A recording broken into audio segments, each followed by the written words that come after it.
Face aux professionnels des médias, le ministre de la Formation professionnelle a fait l'état de lieu de son ministère 3 mois après sa nomination. Marc Kila, aux côtés de son collègue de la communication et médias Patrick Bouyaya, va au-delà de cet état de lieu parler des réformes entreprises pour changer l'image de son ministère. Avec le ministre du portefeuille et le conseil de ministres, a décidé désormais pour pallier à l'insuffisance de la qualité de la formation, tous les centres de formation professionnelle qui appartiennent aux entreprises publiques de l'État vont désormais travailler en partenariat avec le ministère de la formation professionnelle.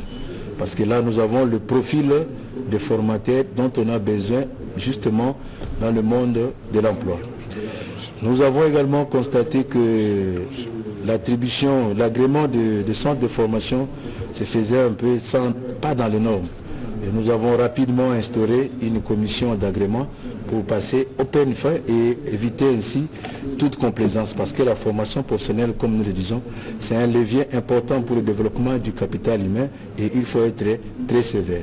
Mais nous avons aussi décidé de mettre en exergue le niveau de la formation professionnelle. Nous voulons vraiment mettre un accent très particulier dans le secteur porteur de notre économie pour arriver à la création de l'emploi. Je disais l'emploi c'est la finalité, mais le préalable c'est la formation.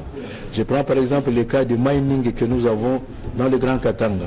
Mais il y a beaucoup de métiers. Dans la filière mine, vous avez plus de 20 métiers là-dedans.